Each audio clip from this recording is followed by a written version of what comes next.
Those of us who have been trained in a Western art music tradition tend to privilege its conventional model for music creation. Composition first, then performance, finally listening.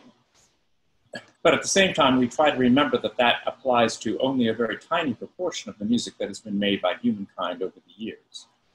In particular, it is of very little use when discussing what is often called Western popular music, music created in Greater Europe and the Americas for commercial purposes. Even there, however, the art music model sometimes dominates, notably in the United States between 1895 and 1925, when some have granted composers like Irving Berlin, Jerome Kern, and George Gershwin the same exalted status as Monteverdi, Mozart, or Mendelssohn. Because marketing in that period appears to be dominated by sheet music, the challenge from recordings emerged only after 1917. We tend to grant printed popular songs the authenticity we might ascribe to a 19th century symphony score. We forget, conveniently, that songs were usually the result of a complex creative process involving performers and arrangers, as well as tunesmiths, often even incorporating audiences by way of tryouts and plugging sessions. What listeners heard at the time, indeed the very meaning listeners found in a song, was sometimes quite far removed from what we see today looking at the sheet music. And more specifically, we almost always forget that a key component in that creative process was the player piano industry and the piano rolls it produced. My talk today simply tracks one case study that illustrates the significance of recordings, especially piano rolls. America, I Love You was written in 1915 by Archie Gottler and Edgar Leslie, and was hugely popular until 1919, with subsequent revivals until at least the 1950s. Gottler's productive but somewhat fraught career had started only a year earlier, but Leslie was a well-established lyricist who specialized in tropical novelties. Almost certainly, Leslie's lyrics were written first, motivated not by the Great European War, from which Americans felt safely removed in 1915, but in response to a news item. His final line, "and there's 100 million others like me," echoed the Census Bureau's April report that the United States had passed the 100 million mark in population. In April, however, Leslie and Gottler were busy with their first collaboration, a topical novelty called Those Charlie Chaplin Feet. Hence, America, I Love You was probably assembled in May, after the sinking of the Lusitania and the consequent sea change in American sentiment toward the so-called European war. Leslie's lyrics may reflect this, with phrases that welcome all the races, whether poor or rich, from all sorts of places to your land and my land. And Gottler's strangely exotic melody seemed to suggest several ethnicities before arriving at an all-American C major march in its last two phrases. Perhaps it's time we heard it. I'll play the verse and chorus from the first recording made by the tenor Sam Ash for Columbia.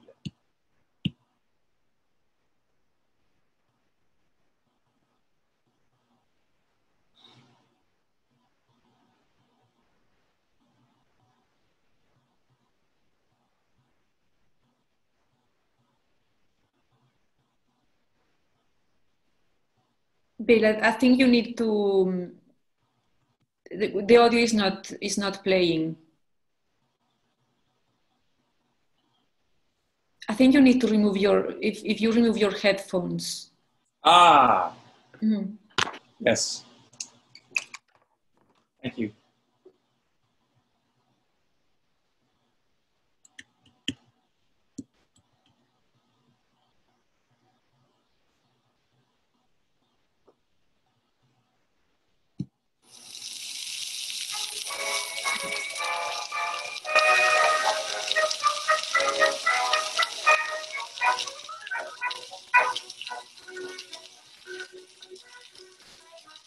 A 50 years of clover was just a little over 100 years ago. A handful of strangers, they faced many dangers to make their country grow. It's now quite a nation of wondrous population, and its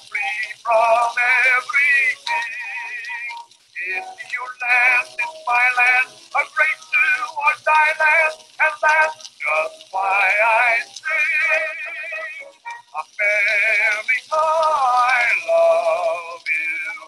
You're like a sweetheart of mine. From ocean to ocean, for you my devotion is touching each boundary line. Just like a little baby, lighting its mother's feet.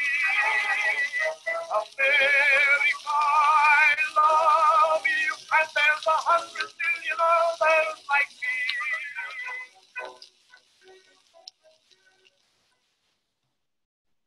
Even before its publication then, America, I Love You was repositioned away from a population milestone and towards a general affirmation of the country's immigrant origins, with a clear implication that the country would serve as Europe's refuge in the current conflict. But it was not at all a war song. It contained no soldiers, no guns, no military tunes. And the cover, with its curious mix of historical and present-day images, emphasized tradition and innovation, not combat. Song in hand, Leslie and Gottler set about promoting it. Their first attempts to place it with publishers were unsuccessful, but in July, they persuaded Anna Chandler, a leading vaudevillian, to try it out at Henderson's Music Hall.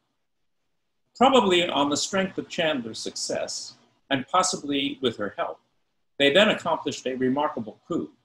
Eva Tangway agreed to introduce it in her autumn tour. Tangway was vaudeville's superstar. Mercurial and creative, clad in astonishing costumes, she whirled around the stage with songs, banter, and an irresistible mix of mischief and sex appeal, creating a mode of performance that would eventually extend from Mae West through Marilyn Monroe to Lady Gaga. With Tangway on board, Gottler quickly persuaded Kalmar and Puck, a young, aggressive publisher, to issue the song. They primed the pump with plugs and tryouts through the month of August, copyrighted the song on September 3rd, and then on September 27th, Eva Tangway sang America, I Love You at New York's Alhambra Theater, and everything began to change. Reviewers took note. The writer for the New York Tribune observed sardonically that Tangway, quote, sang 6 songs about herself and 1 about America, which gives a line on the relative importance of the two for Tangway fans, close quote. Critic Frederick James Smith, however, was more prescient. Quote, we have heard others give this number and pronounced it just another of those things. But Miss Tangway puts a punch into it. She sends star-spangled thrills along your spinal column and sounds drum beats upon your auditory nerves. If ever the United States becomes involved in war, we recommend Miss Tangway as recruiting sergeant extraordinary. America, I Love You was no longer about a population milestone, nor was it a celebration of American inclusiveness. It was a recruiting song for the war to come. And war was indeed in the air. During October, plans redoubled to expand the country's armed services, and these culminated in a proposal for a Continental Army, so-called, released on October 14th. President Wilson vigorously butted critics inclined to pacifism, and on November 4th, he delivered a major address that, in effect, launched his preparedness campaign. Kalmar and Puck adjusted their marketing accordingly. By October 14th, they claimed the song was a new, quote, national air, unquote, and had persuaded New York officials to mandate its use in the city's schools. Mayor James Curley of Boston endorsed it and was accordingly featured on a special cover. Dozens of performers took it up and were similarly rewarded. Harry Puck, one of the publishers, recalled years later that, quote, we bribed acts to sing our songs with 100 photographs or a set of music covers. Many of the new performers positioned the song as a patriotic finale, and it quickly became associated with proponents of America's entry in the war. Sophie Tucker, for example, started a quixotic campaign in November 1915 to raise money for an American battleship. The publisher's tactics were successful. On October 29th, Billboard reported that, quote, America, I Love You can be heard in nearly every vaudeville house and has saved many an act this season, unquote. America, I Love You was, in effect, drafted for wartime duty. By the start of November, at least 6 performances of the song were available on piano rolls. I have heard 4 of these. 3 are unremarkable, but the 4th includes a striking interlude before the final chorus. Here's that interlude with a run-in from the preceding chorus.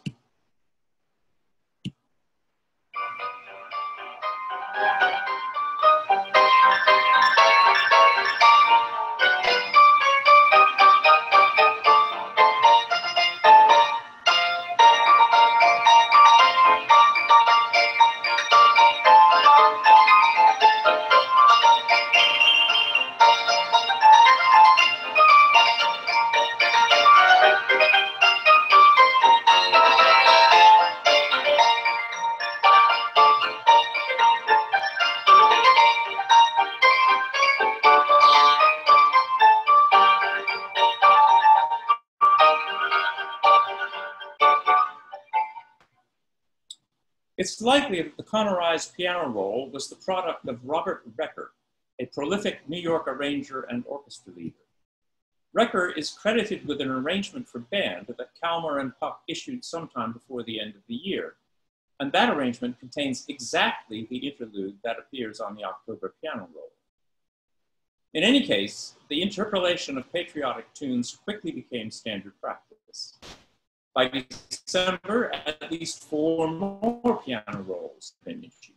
Again, I've heard just 3 of these, but those 3 all contain exactly the same sequence of quoted tunes. Victor and Columbia also recorded discs during this period. However, sound recordings then took at least 2 months to produce and market, so these were not available until January 1916.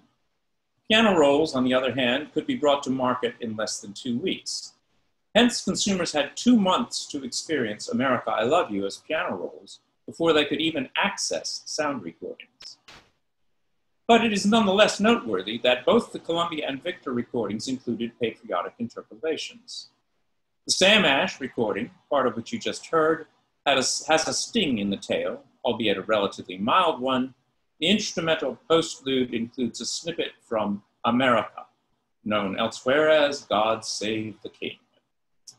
Recording the song for Victor, however, the American quartet went to town, departing somewhat from Recker's sequence of quotations. Billy Murray's clarion diction led the quartet through 2 verses and choruses. Then the ensemble launched into Maryland, My Maryland, to the text, Thou wilt not cower in the dust. That was followed by 2 phrases of Hail Columbia, and then the opening of the Star-Spangled Banner.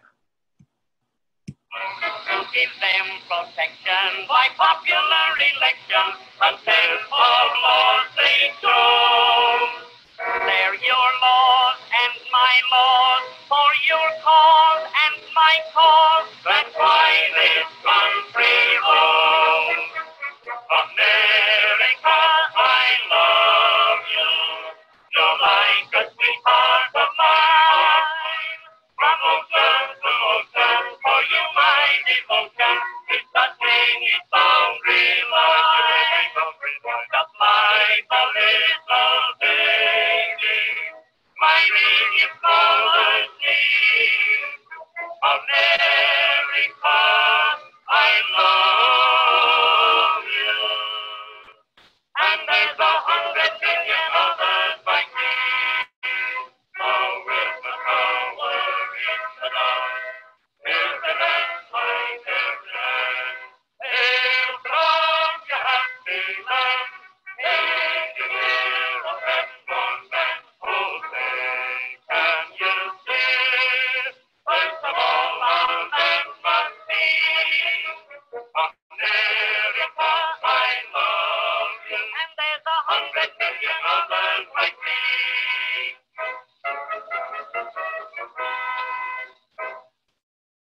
Hail Columbia was written for Washington's inauguration. The text to the Star-Spangled Banner was written during the War of 1812. and the text to Maryland, My Maryland was written during the Civil War. Thus, the 1916 interpolations placed America, I Love You as the next link in a musical tradition that extended through the country's three major wars. The implication, clearly, was that this was the song for the war to come. The American Quartet recorded their version on November 3rd. On November 4th, President Wilson delivered his preparedness address, in which he justified, quote, our right to independent and unmolested action by making the force that is within us ready for assertion, close quote. And on November 5th, Kalmar and Puck placed a half-page advertisement in Variety that quite literally remade the song. Touting it as Eva Tanguay's sensation song success, they supplied an extra chorus that bordered on the jingoistic. The makeover of America, I Love You was complete. Gottler and Leslie's hit, created to celebrate a population milestone, promoted by Eva Tanguay's recruiting sergeant performance, altered by piano rolls, and later altered more by recordings, went on to become one of the most pervasive songs of the war. There were more piano rolls and more recordings, and many included records interpolations or similar patriotic editions. 2 years after its creation, in April 1917, the United States entered the war, and the song became a standard serenade for departing troops. In 1918, band concerts began to include it as the penultimate number, followed, often in a segue, by a full-throated rendition of the Star-Spangled Banner. And then, after fading from view in the 1920s, it came roaring back for the war reprise, beginning with a rousing rendition by Alice Faye in the 1940 film Tin Pan Alley, and subsequently in performances by Kate Smith and a new generation of posturing patriots. On February 12, 1941, America, I Love You was among the 15 best sellers in Variety sheet music list. Through all this history, the sheet music never changed.